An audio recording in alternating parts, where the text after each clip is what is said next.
네, 저희 같이 말씀 먼저 보시겠습니다. 누가복음 1장 17절 말씀 한 절만 같이 읽도록 하겠습니다. 누가복음 1장 17절 우리 같이 한 목소리로 읽도록 하겠습니다. 함께 읽겠습니다. 시작. 그가 또 엘리야와 10년간 능력으로 주 앞에 먼저 와서 아버지의 마음을 자식에게 거스리는 자를 의인의 슬기에 돌아오게 하고 주를 위하여 세운 백성을 준비하리라. 아멘. 우리 옆에 계신 분을 한번 격려하겠습니다. 방송을 보는 분들도 옆에 누가 계시면 격려하시고, 없으면 자기 스스로 자기 자신에게 격려하도록 하겠습니다. 주님이 우리를 부르셨습니다. 네, 우리 한 번 더 격려하시죠. 주를 위해 살아야 합니다. 아멘. 하나님은 천지를 창조하시고 하나님의 뜻대로 세계를 이끌어 가십니다. 아담과 하와의 타락 이후로 인류의 역사에서 하나님은 분명한 어떤 패턴을 가지고 계십니다. 패턴이보다는 하나님의 어떤 방법이죠. 하나님은 사람들을 통해서 일하십니다. 하나님 아브라함을 부르셨고 이삭을 부르셨고 또 야곱을 부르셨고, 근데 하나님이 그 사람들을 부르셔서 그 사람들로 하여금 또 다른 사람들을 준비하시는, 그러니까 결국 하나님은 사람들을 통해서 일하십니다. 그래서 예수를 믿는 모든 사람에게는 다 사명이 있는 거예요. 사명이 없는 그리스도인은 아무도 없습니다. 사명이 있어서 목사님이 된 거고, 사명이 있어서 선교사가 된 거고, 사명이 있어서 기업가가 될 수 있는 거고, 사명이 있어서 선생님이 될 수도 있는 겁니다. 그러니까 예수님 믿는 사람들은 다 사명이 있는 거예요. 사명이 없는 사람들 우리가 뭐라 그러죠? 방황하고 있다, 이렇게 말합니다. 자, 우리 옆에 계신 분 한번 질문하실까요? 방황하고 계십니까? 네. 하나님은 사람들을 부르셔서 하나님의 사람들을 일깨워 주십니다. 자, 특별히 오늘날 이 시기에 우리 이제 코로나가 뭐 지나간 것 같아 보이지만 또 계속 기승을 부리고 있는 이 어려운 시기에 하나님은 사람을 통해 일하시는데 우리가 어떤 준비를 어떻게 해야 할까? 오늘 이 시간에는 세례 요한이 했던 거를 보고 우리도 한번 그것을 좀 참고하면서 일어났으면 좋겠습니다. 참고라기보단 원리죠. 여러분, 사실 이 신약 성경은, 그러니까 구약과 신약을 연결하는 게 이제 복음서인데, 구약 그리고 신약 성경 이 가운데 복음서가 있습니다. 복음서 물론 이제 신약이죠. 이 복음서의 모든 내용이 결국 신약에 나온 거예요. 그러니까 신약에서 가장 중요한 게 복음서입니다. 이 복음서에 나와 있는 예수님의 짧은 생애, 또 예수님이 하신 말씀들을 기록된 게 결국 복음서인데, 이 복음서에 나와 있는 모든 내용은 2000년째 있었던 사건이지만, 2000년 전 사건이지만 오늘날에도 그대로 적용되는 원리들이 다 숨어들어 있습니다. 그래서 오늘날처럼 헷갈리고 어려운 시대에는 복음서에 나온 예수님이 하셨던 방법 그대로 하시면 됩니다. 자, 일단 오늘날 세례 요한이 본문에 보니까 등장했는데, 이 세례 요한에 대해서 쭉 이제 예언을 합니다. 천사가 하나님께서 말씀하시는데, 이 세례 요한이 이제 앞에도 쭉 나오고 여러 가지 정체성이 있지만, 세례 요한이 가지고 있는 가장 큰 정체성이 뭐냐면 주를 위하여 세운 백성을 준비하는 거예요. 1장 10절 끝에 보니까 주를 위하여 세운 백성을 준비하리라. 그러니까 세례 요한은 어떤 사람이었냐? 엘리야의 10년간 능력으로 주 앞에 오는 자래요. 엘리야의 10년이 있답니다. 엘리야의 능력이 있다는 거예요. 여러분, 엘리야가 어떤 사람이죠? 기도하면서 뭐 갈멜산에서 막 불이 떨어지게 했고 엄청난 사람이야. 근데 엘리야의 10년간 능력이 있답니다. 그리고 먼저 와서 아버지의 마음을 자식에게, 거스르는 자를 의인의 슬기에게, 여러 가지 생각을 하는데 핵심 뭐냐? 바로 백성을 준비하는 거예요. 그러니까 우리 주님의 때를 준비하는 백성을 준비하는 사명을 세례 요한이 받았습니다. 여러분이 세례 요한의 사명은 세례 요한의 사명에만 있는 것이 아니라 원래 우리에게 다 동일하게 있는 거예요. 여러분, 주님 오실 날이 가까웠습니다. 뭘 해야 됩니까? 백성을 준비하는 거예요. 사람들을 준비하는 거예요. 그러면 세례 요한이 이제 누가복음 1장에 세례 요한이 태어나기 전에 예언을 하잖아요. 세례 요한이 이제 세례 요한이 백성을 준비하리라, 그가 오리라 했고, 세례 요한이 와서 주님이 등장하시기 전까지 어떻게 백성을 준비했는지 성경에 나와 있는 내용을 보면서 우리도 그대로 작은 배에 적용하는 거예요. 우리의 삶에 적용하는 겁니다. 자, 일단 먼저 요한, 세례 요한이 등장할 때 이스라엘의 배경은 세 가지 관점으로 먼저 볼 수 있습니다. 일단 첫 번째, 정치적으로도 정치로 봤을 때는 위기였죠. 로마의 지배 아래 있었습니다. 근데 로마의 지배 아래 있다 보니까 어떤 일이 벌어졌냐? 여러분, 그 다스린다는 게 뭐죠? 다스린다는 거. 우리 예를 들어서 국가가 뭐 다스릴 수도 있고, 뭐 우리나라랑 또 중국이나 여러 나라 다스리는 방법이 다르잖아요. 어떤 사람이 어떤 사람을 다스린다. 이걸 뭐라 그래요? 전문용어로 가스라이팅 한다 그러죠. 가스라이팅. 뭔가 이렇게 다스린단 말이에요. 그럼 사람이 뭔가 다스리면 어떻게 다스리냐? 예를 들어서 뭐 미국이 세계를 이끌어간다, 아니면 뭐 중국이 뭐 지도자가 이끌어간다라고 했을 때 그 생각대로 이끌어가는 거예요. 그 생각을 넣는 겁니다. 그러니까 로마가 이스라엘 백성을 다스리다 보니까 뭐냐? 로마의 사상과 로마의 생각이 이스라엘 백성에게 들어옵니다. 그래서 이스라엘은 그 당시에 정치적으로도 위기였지만 동시에 영적으로도 너무나 혼재되어 있어요. 그러니까 사실은 로마의 지배를 직접적으로 가장 많이 받았던 것이 어디입니까? 이스라엘 전체에서 갈릴리입니다. 우리 이번에 아마 그 저희 FGM 선교에서 이제 단기선 갔다 온 친구들 아실 거예요. 갈릴리에서 차 타고 1시간 쭉 올라오면 텔단이라는 곳이 있습니다. 얼마나 멋진 곳인지, 얼마나 살기 좋은 곳인지. 근데 이스라엘 역사에서 가장 먼저 사라진 지파가 됐던. 그러니까 갈릴리 같은 경우는 예수님이 이 땅에 오셨을 때에 그 당시 유대인들은 갈릴리를 어떻게 인식했느냐? 이방인이라고 인식할 정도로 혼재되어 있었어요. 헬라어가 거의 뭐 공용어처럼 쓰였고, 그리고 뭐 그냥 다 이렇게 뭐 그 로마처럼 살았으니까 국제 도시. 그러니까 유대인들 입장에서 봤을 때는 갈릴리는 그 당시에 뭐예요? 완전 이방화된 지역입니다. 그러니까 이스라엘은 그 당시에 로마의 압제를 당하는 어떤 자기가 아무리 뭔가를 해도 변화를 이뤄낼 수 없어요. 외부의 큰 힘에 휘둘려 있는 겁니다. 두 번째, 그로 인하여 상당히 혼재되어 있고 혼탁했던 사상들이 있어요. 세 번째, 이스라엘의 가장 큰 위기였던 게 뭐냐면요, 내부적으로 그것을 이겨낼 수 있는 영적인 힘을 가진 공동체가 없었습니다. 인물이 없었어요. 여러분, 예수님 왔을 때 예수님 진짜 메시아군요, 예수님 정말 메시아가 왔습니다라고 달려왔던 사람이 누구예요? 거의 없었습니다. 세례 요한도 헷갈렸어. 오실 리가 당신이니까. 세례 요한마저 헷갈렸어. 그만큼 그 당시에는 여러 가지 이스라엘의 위기였습니다. 오늘날도 동일하죠. 오늘인가요? 어제 뉴스 보니까 드디어 영국의 총리가 40대 여성 총리가 됐습니다. 그래서 사람들이 엄청나게 관심을 가지고 있어요. 이 대처 이후로 철의 여인의 등장이냐.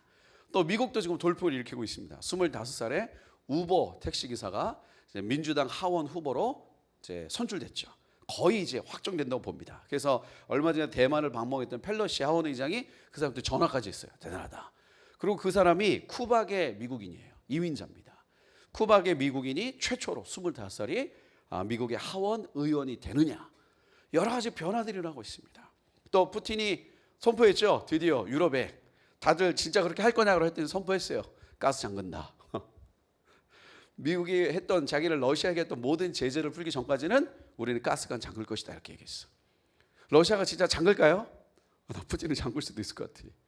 근데 이게 너무 재밌지 않습니까? 너무너무 재밌는 것 같아요. 재밌다기보다는 너무너무 신기하고 또 너무너무 신기할 정도로 하나님을 경외하게 되는 거예요. 진짜 세상이 이렇게 될 줄 누가 알았겠어. 근데 희한하게 성경은 다 써 있잖아. 에스겔 38장에 다 써 있어요. 정말 이대로 되는 것처럼 보이는 거야. 그럼 러시아가 유럽의 가스관을 잠궈버리면 벌써 보세요. 러시아가 그렇게 난리쳤지만 유럽의 큰형님 같은 독일은 아무 말도 못하잖아. 왜냐면 그 독일의 메르켈 16년 동안 독일을 총리하면서 가장 사랑받고 가장 인정받던 총리였던 메르켈이지만 지금 쉽지 않잖아요. 16년 동안 원자력 발전소 없애고 무슨 신에너지 한다고 하면서 결국은 가스로 다 에너지를 돌렸는데 거의 대부분 러시아에서 온단 말이야. 그러니까 독일은 한마디도 못해. 왜냐면 러시아가 가스 잠궈버리면 독일은 끝장이니까. 저희 큰애가 지금 헝가리에 있는데 연락이 왔어요. 헝가리는 지금 가스값이 10배가 올랐답니다. 가스값이 10배가 올랐고 전기세 2배. 지금 영국도 뭐예요? 전기세가 뭐가 이제 50% 인상된다 그러잖아요. 여러분 집에서 우리 학생들이나 청년들 혹시 자취하는 청년들은 가스비 전기세 내시는 분이 계십니까? 가스비가 2배가 된다는 것은 가스비가 10배가 된다는 것은 어마어마한 사건이에요, 진짜. 예? 아니 뭐 예를 들어서 뭐 도시가스 뭐 한 2만 원 내는데 갑자기 한 달에 20만 원 된다. 한 달에 20만 원 내는 집은요 200만 원 내야 돼. 그러니까 뭐 유럽이 난리지. 그러니까 사실은 러시아가 가스관을 잠궈버리면 난리를 치는 거예요. 그럼 진짜 얼마 전에 얘기한 대로 이스라엘이 말한 대로 유럽 두려워 말라. 우리가 있다. 우리가 너희들에게 가스를 제공하겠다라고 이스라엘이 진짜 가스를 확 보내버리면 와 진짜 난리 나는 거죠. 그럼 러시아가 진짜 가만히 있겠냐고. 이스라엘 치겠지. 뭐 칠지 않지는 모르겠지만 치고자 하는 명분이 많아지는 거니까. 근데 그런 상황에 또 이제 10월 달에 이제 시진핑은 세 번째 연임이 됩니다. 다 된다고 봐. 다 된다고 보지만 사실 이제 불안불안하죠. 불안불안하는 그 찰나에 여러분 그 중국은요 앞으로 세계를 자기네가 이제 미국을 제치고 세계 1등을 먹고 싶어서 중국이 여러 가지 정책을 피우는데 그 중에 중국이 가장 많이 노력을 했던 게 뭐냐면 인공지능이에요. 인공지능만은 중국이 탑이 되겠다. 근데 사실은 그 상하이나 이런 데는 벌써 그 무인 택시, 무인 버스 뭐 이런 거 진짜 많이 이렇게 다닙니다. 그래서 심지어는 이 중국판 구글이라고 말했던 것이 이제는 어쩌면 미국판 뭐 구글 이런 것처럼, 그러니까 중국이 미국을 따라하는 것처럼 보였지만 어쩌면 이 상태로 가면은 이제는 세계가 중국을 따라하지 않겠냐, 이런 무인 자동 이런 거. 왜냐하면 일반 버스 값의 10분의 1이면 무인 택시를 타요. 그리고 바이두 같은 데는 어마어마하게 올라갑니다. 근데 어쨌든 중국이 엄청나게 투자를 하는데 여러분 잘 아시겠지만 그 인공지능은 여러 가지 그 이 데이터를 처리해야 되는데 그때 필요한 게 뭐냐면 CPU가 아니라, 우리 관심 있는 사람 아실 거예요. CPU 말고 또 뭐가 있죠? GPU라는 게 있습니다. 대부분의 눈빛이 뭔데? 막 이러고 나오는데 어쨌든 GPU라는 게 있어요. 근데 GPU 지금 이제 이 GPU를 가장 이제 성능이 좋은 GPU를 생산하는 게 엔비디아 같은 회사인데 이 회사에서 중국으로 수출하는 걸 최근에 이제 미국이 막았습니다. 그러니까 최신 뭐 GPU 같은 거 이제 못 나가는 거야. 중국이 수입을 못 하는 거야. 근데 이 엔비디아에 나오는 GPU의 50%를 대만이 만들고 있어요. 그런데 중국 입장에서는 뭐 이런 거지. 그러니까 만약에 중국이 시진핑이 세 번째 딱 돼가지고 대만하고 어쩌고 저쩌고 딱 이렇게 해버리면, 미국하고 이렇게 돼버리면 미국은 여기서 아무것도 못하기 때문에 아무것도 못할 확률이 매우 높죠. 그 사이에 진짜 푸틴이 러시아 가스를 잠궈버리고 이스라엘 가스를 올려버리면 와, 이거 진짜 아무도 이렇게 될 거라고 상상을 못했어. 네? 나 요새 뉴스를 보면요 막 전율 올 때가 많아요. 야, 진짜 에스겔 38장이 이게 그 몇천 년 전에 쓰여진 말씀들. 여러분, 하나님은 세상을 이끄십니다. 아멘.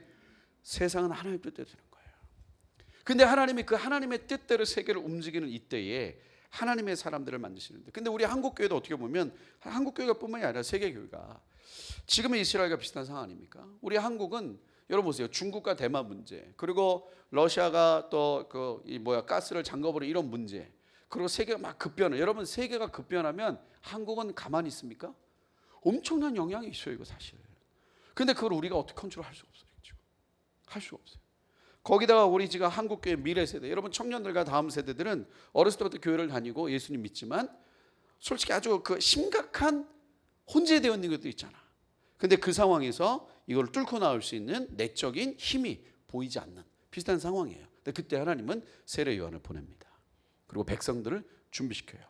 자, 그럼 어떻게 했느냐? 첫 번째, 우리 마태복음 3장 4절에서 6절을 보면, 우리 한번 말씀에서 찾아보죠. 말씀에 나와 있는 데도 쭉 보면 세례 요한이 어떻게 준비했는지 몇 가지 그 결이 있습니다. 우리 마태복음 3장 4절에서 6절인데 우리 같이 한번 읽도록 하겠습니다. 시작. 이 요한은 낙타털 옷을 입고 허리에 가죽띠를 띠고 음식은 메뚜기와 석청이었더라. 이때 예루살렘과 온 유대와 요단강 사방에서 다 그에게 나와 자기들의 죄를 자복하고 요단강에서 그에게 세례를 받더니, 자, 여기 보면 이제 우리가 그 세례 요한이 이제 등장했는데 메뚜기와 석청이 이제 뭐라 그럴까요? 뭐 엿 같은 거죠. 뭐 이렇게 뭐 달콤한 엿 같은 거. 그래서 그리고 메뚜기, 이게 사실은 엄밀히 따지면 메뚜기가 아닙니다. 이 광야에는 메뚜기가 없어요. 우리 이번에 이스라엘 갔다 오신 분 아시겠지만 메뚜기 살만하시던가요? 여름에 광야 갔더니 메뚜기 보셨어요 혹시? 아니면 뭐 곤충 보셨어요? 거기 어떻게 살아남어? 그러니까 이게 사실 이 메뚜기라기보다는 이건 이제 정확하게 이제 잘 판명되지는 않았지만 이게 어떤 그 히브리어 어원이나 모양에 따라서 이렇게 메뚜기라고 번역이 되지만 사실 메뚜기는 아닙니다. 왜냐하면 광야를 가보신 분은 아실 거예요. 특별히 쿰란 같은 데 가보시면 아시겠지만, 쿰란 가보셨어요? 이렇게 메뚜기 흔적 있는 거 보셨습니까? 여기서 메뚜기를 먹고 살더라 이런 거 없어요. 그러니까 아마 이런 뭐 대추야자 같은 열매, 그게 이제 머리서 보면 이제 마른 거 메뚜기처럼 보이니까 이렇게 표현도 했다고 하는 썰도 있지만, 어쨌든 그런 대추야자 열매라든지 그런 어떤 그런 걸 의미하지 않는 거. 어쨌든 이제 요한이 등장했는데, 어쨌든 요한이 등장해서 나왔던 첫 번째 사건이 뭐냐면 5절과 6절을 보니까 5절은 뭐냐, 다 그에게 나옵니다. 그리고 6절에 자기들의 죄를 자복하고 요단강에서 그에게 세례를 받아요. 요한에게 세례를 받습니다. 여러분, 세례 요한이 와서 첫 번째 백성을 준비할 때 했던 일이 뭐냐면요, 사람들을 깨운 거예요. 여러분, 예수님의 시대나 지금 시대나 또 루터나 켈빈이 종교개혁을 일으켰던 그 시대나 항상 가장 큰 문제는 뭐였죠? 성경에 계속 우리에게 그 반복적으로 권면하고 있는 게 뭡니까? 깨어 있으라는 거예요. 왜냐면 다 잠들어 있거든. 근데 요한이 와서 제일 먼저 한 게 뭐냐? 깨운 겁니다. 사람들이 움직이잖아. 오잖아. 여러분 작은 배 운동을 할 때 가장 먼저 시작돼야 되는 게 뭐냐? 깨우는 거예요. 그럼 어떻게 깨우냐? 하나님께 구하셔야 돼. 그리고 사람들이 깨어나면 모이게 돼 있어요. 오잖아. 다 그에게 나오잖아. 다 나와서 뭐 합니까? 그 나와서 세례를 받고 특별히 뭐예요? 자기들의 죄를 자복합니다. 여러분 깨어난다는 것은 자기들의 죄를 깨닫기 시작하는 거예요.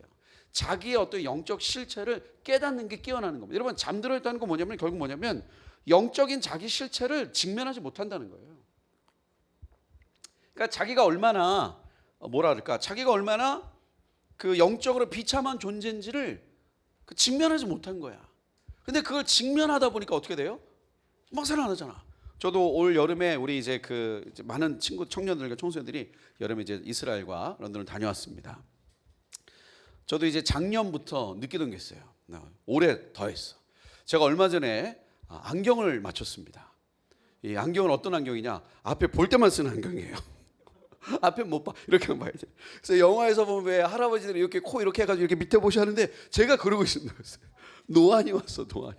내가 이 나이에 노안이 오다리야. 노안이 올 나이더라고요. 노안이 나오야. 나는 내가 아직 노안이 올 거라고 생각 못했는데 안경 맞추러 갔더니 그분이 아이고 노안이 오셨네요. 그래가지고 제가요? 벌써요? 오실 나이입니다. 그러셔가지고 제가 이제 작년부터 이제 뭐라 그럴까 몸이 이제 예전 같지 않은 거죠. 그래서 저도 이제 올 여름을 준비하기 위해서 여름에 이스라엘 가기 한 2달인가 2달 반 전부터 열심히 운동을 했습니다. 왜냐? 그 실체를 직면했어.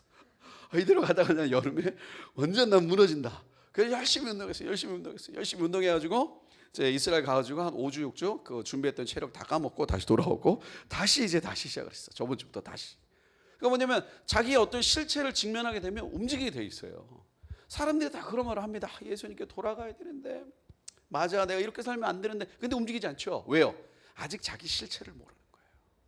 자기가 얼마나 영적으로 비참한지를 모르는 겁니다. 알면 움직이게 돼 있어요. 근데 요한이 와서 첫 번째 한 건 뭐냐? 그거 한 겁니다. 영적으로 흔들었어요. 자고 있는 사람들을 흔들었습니다. 여러분 이것은 하나님이 하시는 거예요. 여러분 이제 오늘도 저희 함께 하신 우리 부산에서 청년들이 모여서 작은 콘서트를 지금 시작했어요. 하고 있습니다. 우리 열심히 청년들이 준비하셔가지고 이거 뭐예요? 깨우겠다는 거야. 이제 제목은 이제 가스펠 콘서트, 이제 우리 복음 콘서트, 우리 찬양 콘서트지만 내용은 뭐예요? 주를 위해 죽자 뭐 이런 겁니다. 이렇게 포스터는 가스펠 콘서트인데 보니까 너무 이쁘게 잘 하셨더라고요. 내용은 주를 위해 죽자인데 이런 거 보고 우리가 뭐죠? 낚는다 이렇게 표현을 합니다. 낚는다. 주를 위해 죽는 것만큼 기쁜 게 어디 있어요? 그러니까 깨우는 거, 이렇게 깨우는 거. 그러니까 평범하게 살던 사람들 속에 여러분 보세요. 작은 배를 시작하는 것 자체가 깨우는 겁니다. 왜? 충격이 되는 거예요. 왜냐하면 점심때 갑자기 애들이 모여. 고등학생들, 중학생들, 초등학생 아니면 청년들이 모입니다. 캠퍼스에서 모여요. 그런 사람들이 다 한 번쯤 고민하게 돼 있어. 뭐 할까? 처음에는 뭐 이렇게 생각할 수 있겠죠. 갔구나 라든지 정신이 없구나라든지 하다가 그게 하루도 아니고 한 번도 아니고 두 번도 아니고 3개월, 6개월 계속하면 사람들이 관심을 갖습니다. 왜 하냐 저거? 저거 뭐 하냐? 그러면 사람들이요 다 보면서 마음에 찔림이 있어요. 깨우는 거야, 깨우는 거. 요한은 제일 먼저 와서 뭐 했습니까? 깨웠어요. 사람들을 영적으로 깨웠습니다. 여러분의 인생이 그냥 나 혼자 신앙생활 대충 하면서 그냥 버티다 가는 인생이 아니라 사람들을 깨우시는 인생 되길 주님의 이름으로 축복합니다. 두 번째, 세례 요한은 어떻게 준비했느냐? 마태복음 3장 2절에 보니까 우리 같이 한번 마태복음 3장 2절 같이 한번 읽겠습니다. 시작. 회개하라 천국이. 요한이 두 번째 했던 준비는 뭐냐면요, 사람들로 하여금 결단하게 했습니다. 돌아오게 했어요. 근데 사람들로 하여금 돌아오게 할 때 요한이 했던 건 뭐냐? 죄에 대해서 말했습니다. 여러분 작은 배 운동하시는 많은 분들 또 앞으로 또 내가 그리스도인에서 내가 있는 자리에서 무엇을 해야 할까 하실 때 어떻게 하면 복음을 증거할까 여러 가지 고민이 있지만 우리가 정말 중요하게 해야 될 것 중에 하나는 뭐냐면요, 죄를 얘기해야 돼요. 지적해야 됩니다. 요즘 우리 청년들이 가장 싫어하는 게 뭐냐면 지적질이에요. 우리 젊은 세대가 가장 싫어하는 게 뭡니까? 지적질입니다. 다 잔소리로 받아들여요. 뭔가 얘기하면 됐어요 그렇게 합니다. 우리 집 얘기는 아니에요. 우리 집 얘기 아닙니다. 우리 집 얘기 아닙니다. 지적받는 거 너무너무 싫어해요. 제가 얼마 전에 뉴스 보면서 참 뭐라 그럴까 재미있다기보다 하면서도 마음이 씁쓸했던 게 뭐냐면 요즘 M세대, 밀레니얼 세대 중에 유행으로 나오는 것 중에 하나 뭐냐면 조용히 그만두기라는 게 있대요. 그러니까 회사를 조용히 그만두. 아르바이트를 조용히 그만두는 거야. 옛날 같으면 과장님, 뭐 부장님, 저 이제 그만둘 것 같습니다. 이렇게 얘기해야 되는데 그냥 우리가 이거 전문용어로 뭐라 그래요? 잠수 탄다고 그러죠. 갑자기 아침에 안 나와. 그럼 이제 야 왜 안 나냐? 연락이 안 됩니다. 한 일주일 있다가 뭐 열흘 있다가 그만뒀다고 연락 오고. 그럼 이렇게 하는 이유가 뭐예요? 이유가 이 부딪히는 걸 싫어하는 거거든요. 왜? 부딪히면 지적이 되는 거니까. 무엇을? 내가 틀린 것을, 내가 했던 잘못을, 내가 했던 그 어떤 것을 지적당하게 됩니다. 사람들은 그걸 싫어해요. 근데 요한은 와서 바로 얘기했습니다. 요한이 했던 걸 가만히 보면 사람들을 설득하거나 다르거나 얼레거나 권면하는 게 거의 없어요. 요한은 그냥 스트릭하게 그냥 바로 얘기해버렸어요. 회개해. 천국에 가까웠다. 예수님은 더 하셨죠? 독샤의 베이비들아 이렇게 하잖아. 그렇죠? 무덤. 그러니까 아주 그냥 대놓고 얘기하는 거야. 여러분 지금 이 시대에 죄가 있습니다. 죄가. 근데 이 죄가 옷을 갈아입어. 문화로 또는 관습으로 또는 뭐라 그래요? 시대가 바뀌었으니까. 근데 그거 얘기하셔야 돼요. 여러분 친구들끼리 얘기하셔야 됩니다. 여러분 청년들끼리 얘기하셔야 돼요. 청소년들끼리 얘기하셔야 됩니다. 죄인 것은 얘기하셔야 돼요. 그러니까 요한이 와서 준비했던 건 뭐냐면 사람들을 깨웠지만 그냥 사람들을 막 깨우고 영적으로 막 깨웠던 것으로 끝나는 것이 아니라 그 다음에 뭐였어요? 죄를 얘기했어요. 죄를 지적했습니다. 그렇게 하면 안 된다. 너 그렇게 하지 말아라. 그럼 친구가 너 어떻게 그럴 수 있냐? 뭐 그럴 수 있는 거지. 그렇다고 무조건 정죄만 하면 안 됩니다. 볼 때마다 그렇게 하면 안 된다, 그렇게 하면 안 된다, 그렇게 하면 이러면 안 되고 바리새인화 하면 안 되고. 근데 어찌 됐든 요한은 와서 백성들을 준비할 때에 그 죄에 대한 것을 정확하게 얘기했어요. 그리고 회개하라고 얘기했습니다. 그리고 요한은 그것을 준비했어요. 특별히 요즘 같은 시대에 이게 너무 필요합니다. 왜요? 문화라는 이름으로 죄가 너무 가려져 있습니다. 그리고 우리 세대라는 이름으로 죄가 너무 가려져 있어요. 그리고 그때와 지금은 달라라는 희한한 논리로, 여러분 성경에서 말하는 것이 물론 어떤 면에서는 상황화라는 게 있을 수 있어요. 상황화라는 게 있을 수 있습니다. 구약에 나와 있던 거 그대로 지금 적용할 수는 없잖아요. 그렇죠? 적용할 수 없어요. 뭐 예를 들어서 뭐 하면 뭐 바로 돌로 치고 뭐 이렇게 할 수는 없잖아. 상황화라는 게 있으나 그 본질은 바뀌지 않습니다. 본질은. 이 죄에 대한 본질은 바뀌지 않아요. 의에 대한 본질은 바뀌지 않습니다. 근데 그것을 교묘하게 드러났을 때 여러분들은 그 역할을 하시는 거예요. 주님의 오심을 준비한다. 주님의 오시기를 우리가 이 땅에서 준비한다 했을 때는 막연하게 한 것이 아니라 그냥 심플하게 이거 하는 거야. 사람들을 깨우고 두 번째는 뭡니까? 바로 죄에 대해서 얘기하는 거예요. 옳은 것을 말하는 겁니다. 근데 요한은 그렇게 했더라 이거예요. 지금 보니까. 요한은 예언으로 나온 아이입니다. 그리고 인물이었어요. 백성을 준비하리라. 근데 그 백성을 준비하리. 여러분 사람들이 아까 그 초반에 보면 요한에게 나왔잖아요. 그리고 요단강에서 자복하고 세례를 받습니다. 이때 사람들은 어떤 생각이었을까요? 요단강에 세례 받으러 올 때 사람들은 어떤 생각을 했을까요? 여러분 어떤 생각이 있었습니까? 어떤 생각을 했다고 생각하십니까? 저는 그런 생각을 했던 것 같아요. 사람들이 세례를 받으러 온 이유가 뭘까요? 세례 받으면 이 당시에 세례 받는 게 무슨 의미죠? 죄 사함을 받는 겁니다. 여러분 지금은 우리가 일반적으로 이 세례 받는 것이 되게 익숙하지만 이 당시에는 일반적인 건 아니라고요.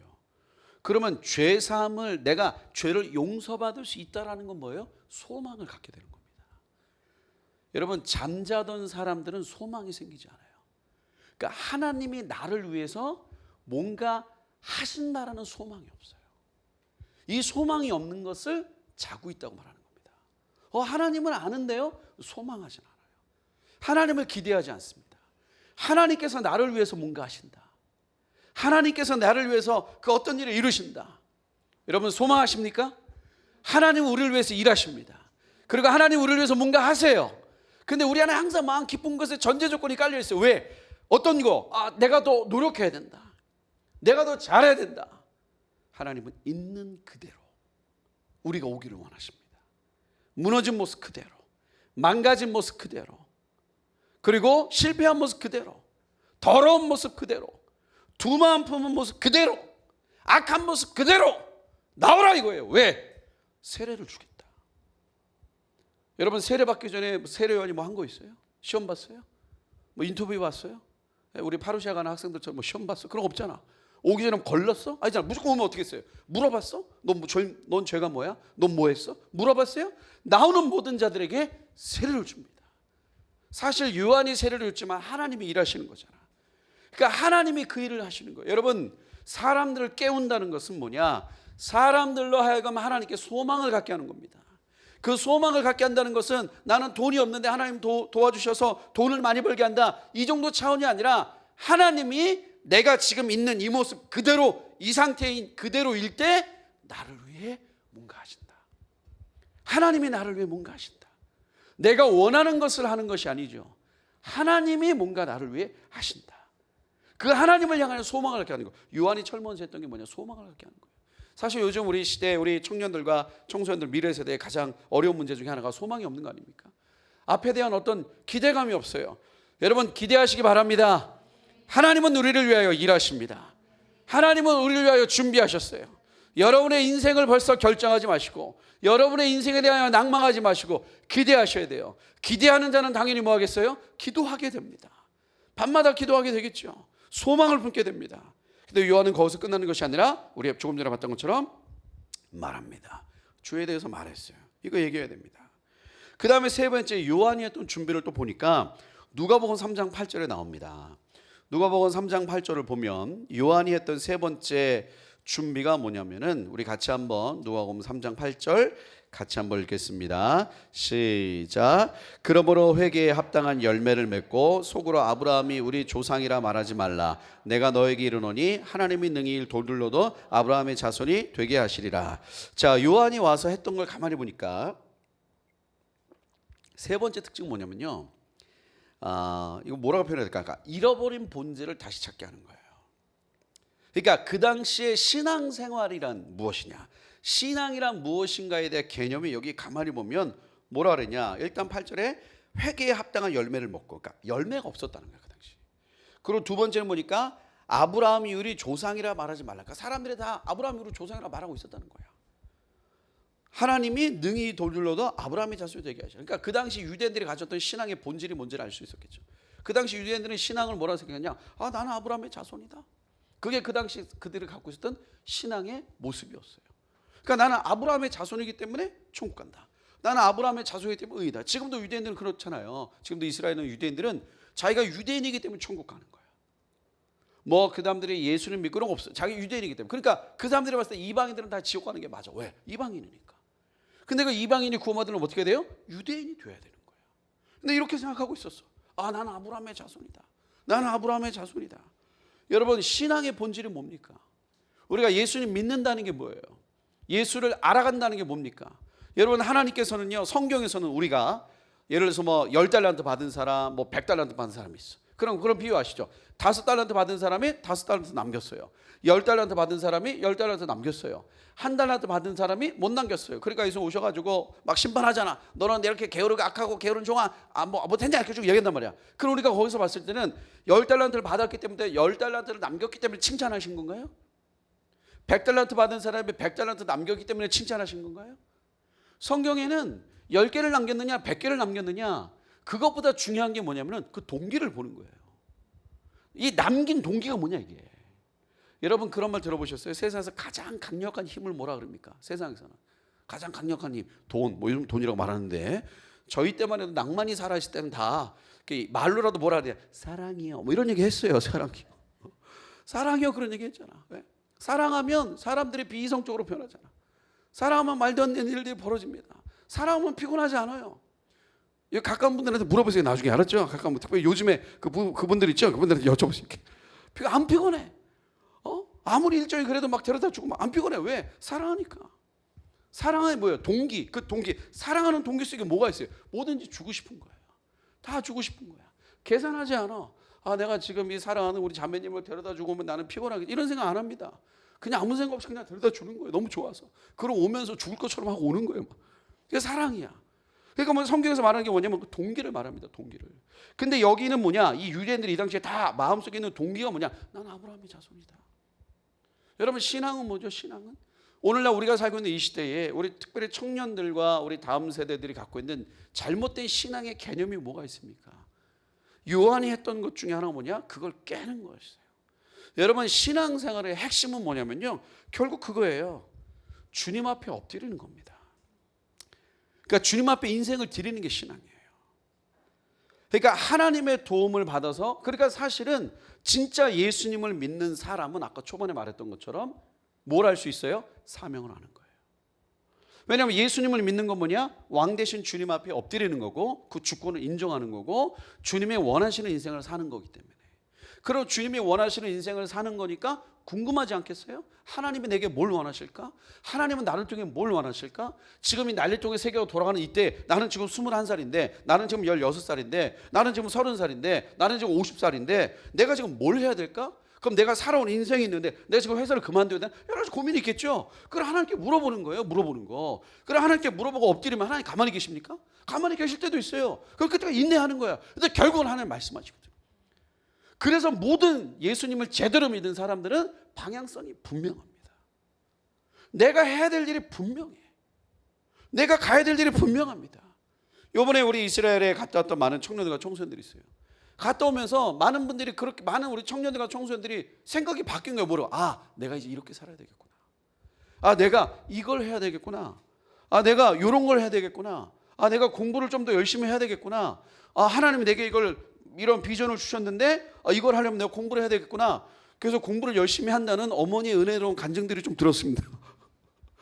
공부를 무조건 열심히 한다는 게 바뀐 것이 아니라 목표가 생긴 거예요. 동기가 생긴 겁니다. 근데 그 동기가 성공하고자 하는 동기가 아닌 거지. 하나님이 내게 이 비전을 주셨다는 거야. 근데 하나님 내게 주신 이 비전을 이루려면, 아, 내가 지금부터 이런 걸 해야 된다는 걸 알게 된 겁니다. 신앙의 본질은 주님의 뜻을 이루는 거예요. 우리 예수님께서 우리에게 이렇게 말씀하셨잖아요. 너희가 기도해라. 어떻게 기도해라? 아버지의 뜻이 하늘에서 이루어진 것처럼 땅에서도 이루어지이다. 우리가 원하는 소망의 첫 시작은 뭐냐? 하나님의 뜻이 이 땅에 이루어지는 거예요. 여러분, 그래서 하나님의 부름을 받은 자들은 인생이 재밌어요. 기대감이 있거든요. 열정이 생깁니다. 물론 그럴 수는 있죠. 우리 엘리야도 번아웃이 돼가지고 로뎀나무에 앉아있고 누워있고 떡도 갖다 주고 했지만 다시 일어나게 돼 있습니다. 힘이 생기는 거예요. 힘이. 여러분은 여러분의 삶에 어떤 방향성을 가지고 계십니까? 여러분, 그 500년 전에 종교개혁이라는 게 일어났습니다. 그렇죠? 종교개혁. 그 당시 참 너무 웃기지 않아요? 여러분, 지금 생각해보면 되게 웃긴 게, 이 면죄부 아시죠? 면죄부. 내가 돈을 주고 사면은, 그러니까 예를 들어서 내가 예수님 믿는데, 저희도 이렇게 저희 FGM 선교회에 같이 기도하는 분들이 이렇게 기도하는 이렇게 텔 방이 있습니다. 그런데 가끔씩 올라오는 게 이제 가족에 대한 이야기들이 올라와요. 아직 예수님 믿지 않는 분들. 그걸 우리가 가족에 대해서 계속 기도합니다. 근데 사실 그 당시에 뭐라 그랬어요? 너 아버지가 예수 안 믿어? 너 아버지가 예수 안 믿어? 네. 그러면 이거 사가. 그럼 네가 이걸 사가서 너희 아버지가 구원을 이룰 수 있는 거야.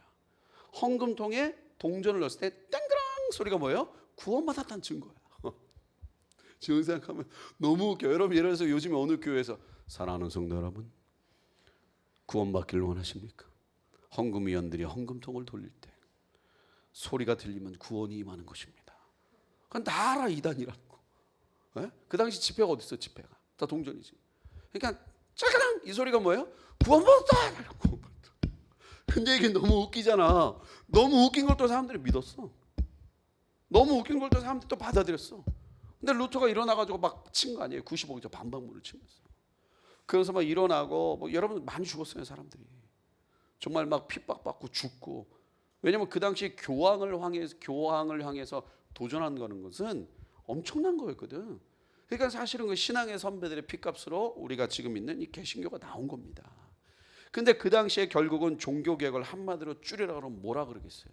그 당시 사람들이 종교개혁을 했던 가장 본질적인 이유가 뭡니까? 면죄부가 틀렸다고 주장했잖아. 왜? 그게 왜 틀렸다고 주장한 거예요? 여기 안 써 있으니까. 성경에 그런 말 없거든. 그러니까 말씀으로 돌아간 게 종교개혁이라고. 결국 종교개혁은 뭐냐? 살아계신 하나님의 말씀으로 다시 돌아간 거예요. 그리고 그 말씀대로 살고자 결단한 거. 근데 결단했는데 어떻게? 은혜로. 솔라 그라시아. 하나님의 은혜로. 그리고 내가 의로가 아니라 내 행위가 아니라 믿음으로. 솔라 피데 믿음으로. 그 말씀으로 내가 간다라는 것을 원적으로 다시 돌아온 거예요. 본질로 돌아온 거. 그래서 어떤 면에서는 우리 청년들과 청소년들이 정말 주님이 오시기를 예비한다라고 했을 때는요, 결국 본질은 뭐예요? 말씀으로 돌아가게 하는 거예요. 말씀으로 돌아가게 하는 겁니다. 그러면 사실은 말씀으로 돌아가게 하려면 어떻게 해야 돼? 본인이 말씀 열심히 읽고 말씀도 큐티도 하고 해야지. 그래서 요즘 청소년들 보면 대단합니다. 매일 아침 7시에 저희 이제 청소년들이 모여서 줌으로 큐티 하는데 너무 신실해요. 그냥 비가 오나 눈이 오나 빨간 날이나 얼마나 열심히 했는지. 우리 청년들도 정말 열심히 하시죠? 할렐루야, 할렐루야. 제가 얼마 전에 청년들 모임에 들어가 봤더니 할렐루야. 네. 숫자 말하지 않겠어요? 네, 숫자 말하지 않겠습니다. 승리 숫자 말하지 않겠어요. 청소년들도 치고 나가는데 우리 청년들이 더 치고 나가야지. 그러니까 결국은 말씀으로 돌아가는 게 종교개혁의 핵심이었던 것처럼 바로 요한은 와서 뭐 했어요? 그 잘못된 신앙의 본질을 깹니다. 야, 니네가 아브라함의 자손이야? 그래서 못 줘라고. 아브라함의 자손인 것이 너희가 의로워? 그게 못 줘라고. 회개에 합당한 열매를 맺어라 라고 요한은 신앙의 본질이 뭔지를 정확하게 돌려놨어요. 그거를 지적했습니다. 그게 요한이 했던 그 일이었습니다. 마지막 요한이 했던 네 번째 준비가 있습니다. 우리 요한복음 1장 32절로 33절을 보시면 요한복음 1장 32절로 33절, 요한복음 1장 32절로 33절 우리 다 같이 한번 읽도록 하겠습니다. 다 같이 읽겠습니다. 시작. 요한이 또 증언하여 이르되 내가 봄에 성령이 비둘기같이 하늘로부터 내려와서 그의 위에 머물렀더라. 나도 그를 알지 못하였으나 나를 보내어 물로 세례를 베풀게 하신 그이가 나에게 말씀하시되 성령이 내려서 누구에든지 머무는 것을 보거든 그가 곧 성령으로 세례를 베푸는 줄 알라 하셨기에. 요한이 증언했어요. 우리 하나만 더 읽겠습니다. 우리 마태복음 3장 11절 읽겠습니다. 우리 마태복음 3장 11절 같이 한 번만 읽겠습니다. 마태복음 3장 11절 같이 읽겠습니다. 시작. 나는 너희로 회개하게 위하여 물로 세례를 베풀거니와 내 뒤에 오시는 이는 나보다 능력이 많으시니 나는 그의 신을 들기도 감당하지 못하겠노라. 그는 성령과 불로 너에게 세례를 베푸실 것이요. 자, 요한이 네 번째 했던 이 준비를 가만히 보니까요, 요한은 하나님의 능력을 선포했습니다. 나는 물로 너에게 세례를 줬으나 그는 불로 줄 것이다. 그의 능력이 있다.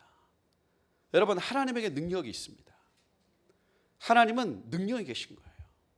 그리고 그 능력을 선포할 때 하나님의 능력이 나타납니다. 그런데 우리가 선포가 잘 안 돼요. 왜? 우리도 능력을 경험한 적이 별로 없어요. 그래서 이게 중요한 거예요. 여러분, 백성을 준비한다고 했을 때 보니까 세례 요한은 첫 번째 어떻게 했어요? 사람들에게 잃어버린 소망을 깨웠습니다. 그 소망이 뭐예요? 하나님을 기대하게 했어요. 많은 사람들이 하나님을 기대하지 않는데 몇 가지 원인이 있잖아요. 첫 번째 뭐예요? 그냥 하나님이 관심이 없는 거야. 또는 뭐예요? 두 번째, 자기 자신에 대해서 너무 자신감이 없는 거야. 나 같은 사람이 무슨. 세 번째, 왔다 갔다 하는 거지. 근데 어쨌든 요한은 사람들로 하여금 뭐예요? 하나님이 너에게 일하실 것이다. 와라, 너희를 용서할 것이다. 그 죽은 소망이 살아나게 했어. 깨어나게 했어, 깨어나게. 근데 깨어나게 했던 그들을 향해서 요한은 그걸로 끝난 것이 아니었습니다. 죄를 얘기했어요. 회개해라. 너 그거 죄다 그거. 그래서 세 번째 뭐였어요? 바로 잃어버린 신앙의 본질을 바꿔버립니다. 너희가 아브라함의 자손이야? 너 못된 신앙이야? 네가 누구누구야? 엄마 아빠가 뭐 했어? 네가 뭐 했어? 그게 무슨 의미가 있냐? 소용없다 이거예요. 네 삶은 어떠냐 이거예요. 너는 따라갈 사명이 있느냐? 네가 그렇게 살아가느냐? 그 신앙의 본질을 정확하게 얘기합니다. 그리고 마지막 요한했던 뭐냐? 선포한 거예요. 그는 불로 세례를 줄 것이다. 여러분, 그 작은 배 운동, 결국은 이 시대는 작은 배가 답입니다. 작은 배로 가야 돼요. 그래서 저희가 이제 기도하는 게 있습니다. 전 세계 300개 캠퍼스에 작은 배를 개척하는 게 저희의 비전입니다. 300개 대학교 캠퍼스에 작은 배를 개척. 그러니까 대학교 캠퍼스가 300개니까 우리 중고등학교는 몇 개 할래요?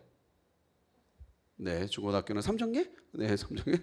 그러니까 우리 300개 캠퍼스, 우리 중고등학교에서부터 우리 중학교, 고등학교에서도 한 300개, 400개 하는 거죠. 근데 여기서 개척했던 이 작은 배들의 우리 청소년들이 올라가서 전 세계로 뻗어나가게 될 겁니다. 우리 작은 배 하는 친구들은 한국에만 있을 사람들이 뭐 있을 수도 있지만 많은 분들이 한국을 떠나지 않을까 그래요. 그냥 인생이 그렇게 될 것 같아요. 인생이 선교사로 가든 어디를 가든. 그럼 가는 곳마다 작은 배를 개척하는 거예요. 거기서 주님이 오시기를 예배하는 겁니다. 그럼 주님이 오시기를 예배할 때 그럼 구체적으로 뭐냐? 바로 요 네 가지 요한이 했던 거를 기억하시면 돼요. 깨운다. 그 캠퍼스를 깨운다. 우리 학교를 깨운다. 하나님께 소망을 갖게 한다. 하나님께 소망을 갖게 한다는 것이 뭐예요? 나 시험 잘 보게 한다. 그러니까 우리 학교는 정말 선생님 기뻐해 주세요. 우리 학교에서 드디어 깨어나는 일들이 벌어졌어요. 아이들이 모이기 시작했어요. 시험 때만 모여. 왜? 시험 잘 보게 해달라고. 그런 의미가 아니라 하나님이 내게 뭔가를 하시는 분이다. 내가 있는 모습 그대로 들어갈 때 하나님 나를 새롭게 하신다. 나를 용서하신다. 하나님을 기대하게 하는, 하나님이 내게 하나님이 하시는 일을 기대하게 하는 그 소망을 깨우는 거, 그게 사람들 깨우는 거예요. 두 번째, 가만히 계시면 안 됩니다. 죄라고 얘기해야 돼요. 여러분 학교에서 친구들이 누구 왕따 시켜? 죄라고 얘기해야 됩니다. 큰일 나겠죠. 근데 그러면 누구 왕따 시키는데 가가지고 죄야! 큰일 나겠지. 지도 왕따 되든지 그럴 거 아니야. 제가 옛날에 잊을 수 없는 친구가 있어요. 이 친구 지금도 잘 지내고 있는데, 제가 옛날에 한번 얘기했더니 얘가 너무너무 도전받아가지고 자기네 학교 전교 왕따 당한 애를 찾아갔잖아. 점심시간마다 혼자 밥 먹는 애. 걔가 찾아갔어요. 찾아가서 안녕, 나 예수 믿는 사람이야, 사랑해. 그리고 그 앞에 식판 들고 앉았대요. 그러고 와서 나한테 간증하더라고. 선생님, 제가 은혜 받아서 우리 학교에서 진짜 오랫동안 전교 왕따 당한 애랑 밥 먹었어요. 놀라운 일이 벌어졌어요. 어떻게 되니? 그 전교 왕따한테 제가 왕따 당했어요. 그러더라고. 걔가 자기를 왕따 시켜서 갑자기 위치가 바뀌었대. 그래도 너무 기뻐하더라고. 왜? 주를 위해서 일을 했다. 여러분, 이런 거예요. 내가 왕따 당하는 친구한테 찾아가서 했더니 우리는 영화 같은 장면을 생각할 수 있잖아. 그럼 걔가 막 눈물을 뚝뚝 흘리면서 고마워, 너는 정말 하나님을 정말 사랑하는 친구구나, 뭐 이러지 않을 확률도 높아. 걔가 갑자기 안녕, 나는 예수 믿는 사람인데 너랑 밥 먹고 싶어. 그럼 걔가 갑자기 아름다운 소리가 나올 수 있어요. 280만 480만 이러면서 네가 뭔데 막 그럴 수 있다고. 아니면 그냥 휙 생각할 수도 있고, 아니면 전혀 예상치 못하는 어려운 일들이 벌어질 수 있어요. 그러나 그 순간 하나님께 순종했다는 거, 하나님 그거 절대로 허투루 쓰지 않으십니다. 학교에서 얘기하셔야 돼요. 친구들의 동성 얘기할 때 얘기해야지. 동성애 죄라고. 왜? 성경에 써 있다고. 그런 친구들 뭐라 그랬어요? 야, 그건 성경이잖아. 그럼 여러분 뭐라 그러면 돼요? 알고 있었어? 이렇게 하면 된다고. 맞아, 그거 성경에 써 있는 거야. 야, 그건 기독교인들이 믿는 거지. 아니야, 하나님의 말씀은 우리에게 모두에게 주신 살아있는 하나님의 말씀이야 라고 선포하는 거야. 그럼 친구들이 맞았어, 하나님의 말씀이 살아있었구나라고 나오겠냐고. 그래서 여러분 그 다음부터 이상한 애 되는 거예요. 그러나 이것이 쌓이면 어느 순간 부흥이 일어나는 거예요. 사람들이 모이는 거야. 사람들이 몰려든다고. 죄에 대해서 얘기해야 돼요. 여러분 특별히 남녀공학도 아니고 특별히 뭐 요즘 또 문제가 뭐야? 여자친구 남자친구 사귈 때 스킨십 같은 거, 성적인 문제도 얘기해야지. 그 죄라고. 똑바로 살라고 얘기해야지. 죄라고 다 얘기해야 돼요. 그리고 이상한 어떤 문화적인 거 다 얘기해야 돼. 그리고 여러분 얘기하면 친구들 좋아하겠어? 싫어하겠지. 그래도 얘기해야 돼. 근데 잘 얘기하셔야 돼요. 알았죠? 정죄하듯이 하면 안 돼. 여러분 요한이 회개하라 천국에 가까우너라 이렇게 말할 때 요한의 표정이 어땠을까? 여러분 마스크 쓰셨는데 제가 한번 하나 더 세트할 테니까 혹시 우리 방송을 보시는 분들도 자 요한이 이렇게 말했을 때 표정이 어땠을지 한번 지어보시기 바랍니다. 하나 둘 셋. 네. 요한이 뭐라 그랬을까? 회개하라 천국에 가까우너라 이렇게 말할 때 요한은 어떤 표정이었을까? 뭐 싸늘한 표정이었을까? 아니면 표정이 무표정이었을까? 아니면 어떤 표정이었을까? 표정보다는요 여러분 중요한 게 있습니다. 요한은 이때 이 말을 할 때 요한의 중심엔 무엇이 있었을까요? 요한은 정죄하듯이 말했을까요? 요한은 심판하듯이 말했을까요? 아닙니다. 요한 마음속 깊은 곳에는 하나님의 마음이 있었을 거예요. 여러분 죄를 내가 내 친구한테 죄라고 말할 때 언제 말할까? 어떻게 말해야 될까? 이것도 중요하겠지만 이거보다 더 중요한 게 뭐예요? 그때 내 마음의 중심에 무엇이 있는가? 그 친구를 정말 사랑하는 마음으로 얘기하면 하나님이 일하십니다. 죄라고 말해야 돼요. 세 번째 세례 요한이 했던 게 뭐예요? 신앙의 개념을 다 바꿔버렸어요. 신앙이 뭐였어요? 아브라함의 자손이었을 그 당시. 근데 요한이 와서 다 바꿔버렸어. 여러분 지금 이 시대에 특별히 이 모태신앙들 어렸을 때부터 교회 다니고 쭉 왔던 친구들 중에 모태신앙 중에 그 마음의 가장 깊은 곳에 어떤 마음들이 있을까? 아니면 모태신앙이 아니어도 신앙이란 무엇인가? 그냥 열심히 일해서 하나님이 도우시는 대로 착실하게 산다? 그게 뭐냐고. 그게 예수 믿는 거는 주님을 따르는 거예요. 그 하나님의 권세에 복종하는 겁니다. 그래서 예수 믿는 모든 사람들은 뭐가 있다? 부르심이 있다. 자기가 앞으로 뭘 해야 될지 다 안다. 아직도 그게 뭔지 모르겠다. 찾으셔야 돼요. 사실은 인생이 성공했다는 것은 좋은 대학, 좋은 직장 나왔다 이게 아니라 부르심을 찾았다 이겁니다. 그 부르심의 길이 어떤 길이든 뭐 겉으로 봤을 때 좋아 보이는 길이든 겉으로 봤을 때 뭐 좋아 보이지 않는 길이든 관계없어요. 그것이 그 사람에게 진짜 하나님이 원하시는 길이라면 그 사람 인생 제대로 산 겁니다. 제대로 살고 있는 거예요 지금. 제가 얼마 전에 그런 얘기 들었어요. 요즘 다 그러진 않겠지만 우리 신학교 다니는 전도회 사람들 중에, 젊은 전도회 사람 중에 그런 분들도 있다고 하시더라고. 뭐 이제 교회에서 월급을 받으니까 야 요즘 이거 받고 어떻게 사냐 그러면서 아예 그 길을 포기한다는 얘기를 들었어요. 그러니까 개념이 잘못된 거죠. 왜요? 원래 주의 길은 그런 거예요. 원래 주님의 길은 그런 겁니다. 아니 이 돈 받고 우리가 어떻게 이게 그지처럼 사냐고. 그지처럼 사는 거예요. 그 제가 어저께 어떤 목사님하고 얘기했는데 그 목사님이 그 교수님 그러시더라고요. 자기가 이제 그 전도사 할 때는 이제 지금 연세가 많으신 거예요. 지금도 전도사님들이 뭐 월급이 적으시죠. 사실 그 월급이라기보다는 헌금이죠. 헌금. 성도들의 도움이 헌금. 그걸 어떻게 월급으로 생각하는지. 근데 어떤 그 교수님도 오래전에 이렇게 전도 생활을 하실 때 워낙 그 이제 헌금이 적으시니까 받으면 4등분을 딱 했대요. 4등분. 그래가지고 봉투에 일주일씩 넣었대. 그래서 봉투 하나 가지고 일주일을 사는 거래요. 그럼 이제 봉투가 이제 그런 거지. 봉투가 점점 무거워질수록 궁핍함이 온다는 거. 왜? 동전만 남아있던 뜻이거든. 봉투는 가벼울 때가 든든한 거야. 지폐가 많은 거거든. 근데 시간이 지날수록 이렇게 무거워진대. 왜? 동전만. 그렇게까지 아껴가지고 탁 쓰고 또 굶기도 하고 걸어가기도 하고. 그럼 그 또 월요일 날 또 새 봉투를 딱 그때 꺼내는 또 은혜가 있답니다. 은혜. 새마음과 새 출발이 있대요. 요즘 또 그렇게 하기는 어렵겠지. 다 카드로 들어오니까. 어쨌든 그럼에도 불구하고 기뻐함으로 갔잖아. 단 한 번도 포기하겠다, 단 한 번도 그만두겠다는 생각을 해본 적이 없으신 거야. 왜? 그냥 그게 내 길인 줄 아는 거야. 이게. 수많은 선교사님들이 그런 거고. 또 예를 들어 교사다. 그럼 교사 선생님들이 진짜 믿음으로 섬기는 교사 선생님들이 자기가 월급이 얼마고 연금이 얼마고 이런 생각하는 건 거의 없어요. 그 학교에서 진짜 선교사처럼 사시는 거죠. 어찌됐든 뭘 하든 자기가 자기의 사명을 깨닫고 살아가게 하는 거, 그것이 진짜 신앙입니다. 근데 그 사명의 끝에는 반드시 뭐가 있어요? 이제 이 시대는 주님의 재림이 있는 거예요. 그러니까 그 어떤 걸 하든지 마라나타, 파루시아, 그 주님의 재림을 향한 그 삶을 살아야 되는 겁니다. 그 네 번째, 능력을 선포했어요. 즉 뭐냐? 능력이 나타났어. 뭐 저도 요새 기도하고 있지만 계속 우리 저와 여러분 또 우리 방송을 보는 모든 분들이 하나님의 거룩한 능력이 나타나시는 주의 사람 되기를 축복합니다. 선포하시는 거예요. 주님의 능력을 선포하시는 거예요. 하나님 도우실 거야. 하나님 하실 거야. 근데 선포했는데 선포한 대로 돼. 여러분 그 능력이 나타나는 사역자 되시길 바랍니다. 능력의 사람이 되셔야 돼요. 그럼 능력의 사람들은 어떻게 하냐? 구하셔야지.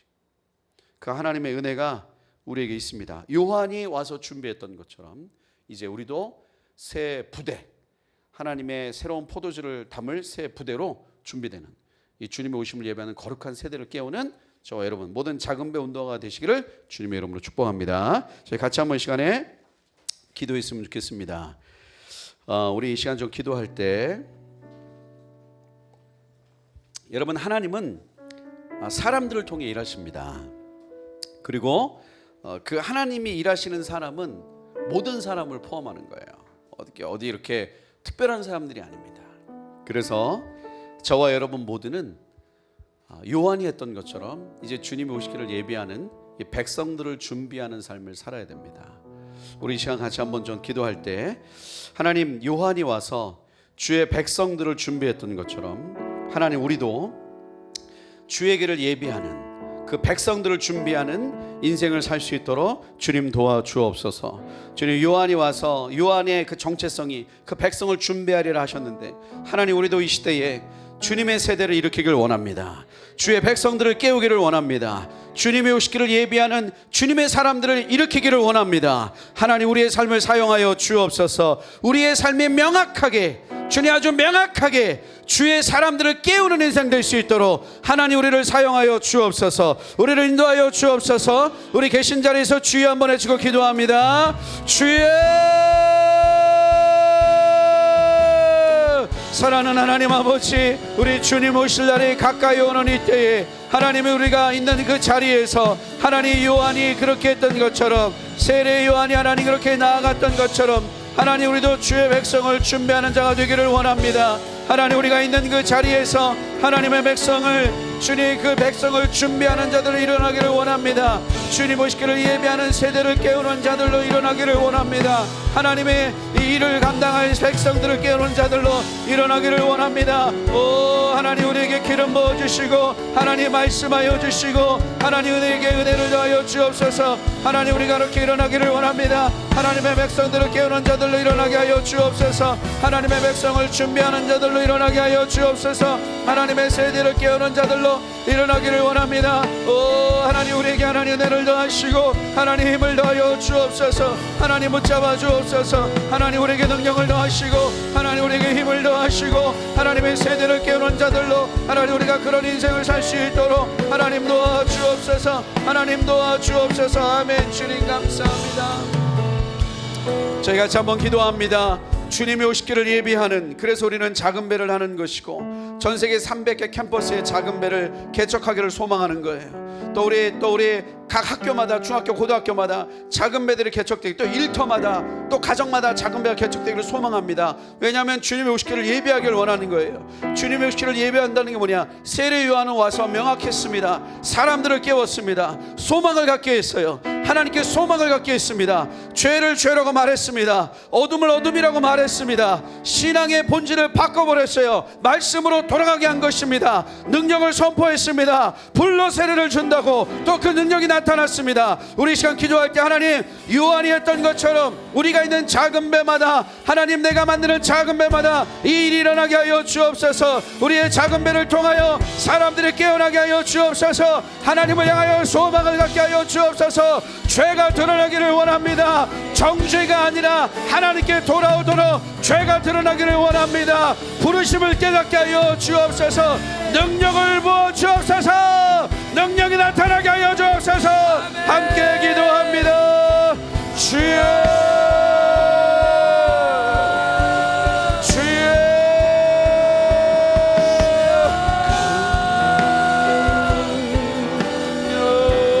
주여. 하나님 우리가 있는 것마다 우리 작은 배 모든 모임마다 하나님 거룩한 일들이 일어나기를 원합니다.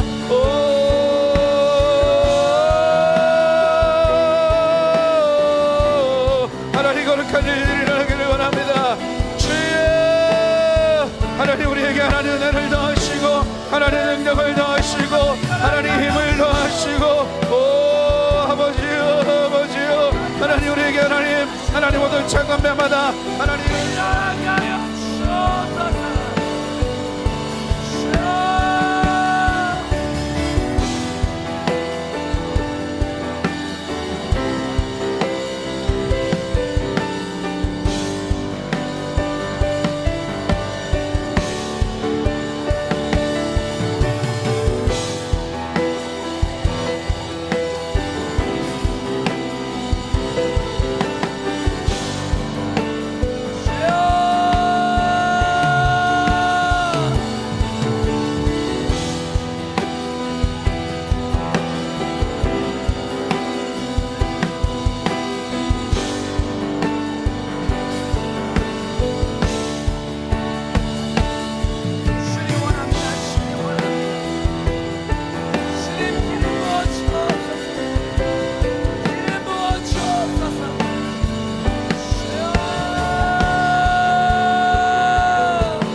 기도할 때 우리 한국교회 미래 세대를 올려드리며 기도하겠습니다.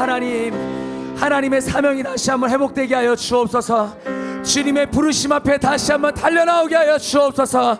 하나님께서 이 마지막 시대에 하나님 한국교회 미래 세대를 작은 배 운동가들로 부르시고 계십니다. 하나님 사람을 깨우는 자들로 일어서게 하여 주옵소서. 잃어버린 사명을 다시 한번 회복하며 일어나게 하여 주옵소서. 주님께서 우리를 사람을 낚는 업으로 부르셨사오니 사람을 깨우고 사람을 결단케 하며 우리 주님 다시 오심을 예비하는 재림을 준비하는 세대로 일으키셨사오니 주님 다시 한번 일어날 수 있도록 기름 부어 주옵소서. 한국교회 미래 세대여, 우리 주님의 사명을 붙들고 일어날지어다. 한국교회 미래 세대여, 깨어 일어날지어다. 함께 기도하겠습니다. 주여.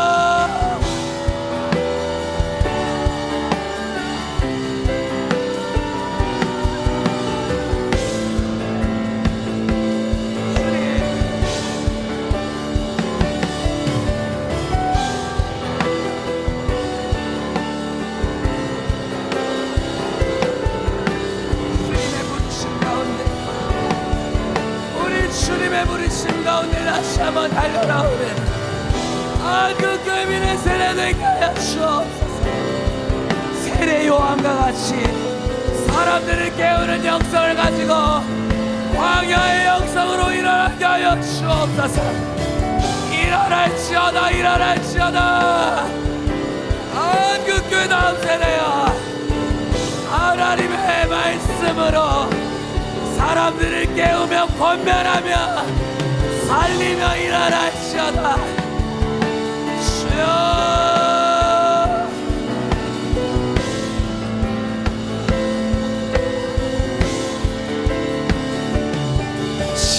십자가 지신 그 사랑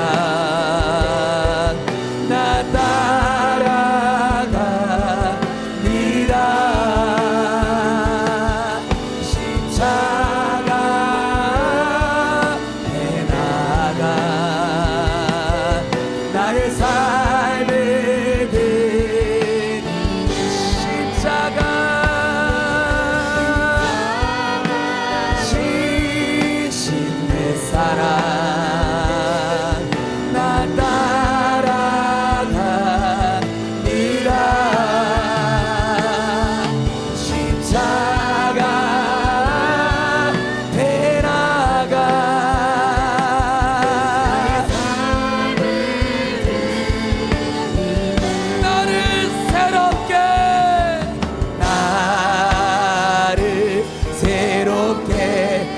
하신 놀라운 그 사랑 되신 주를 예배한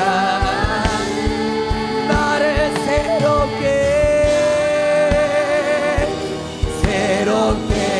하신 놀라운 그 사랑 되신 주를 예배한 나를 새롭게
그렇습니다. 세례 요한과 같이 광야의 영성으로 하나님, 이 마지막 시대 주님께서 사랑하시는 영혼들을 깨우는 하나님, 그러한 자들로 일어나기를 원합니다.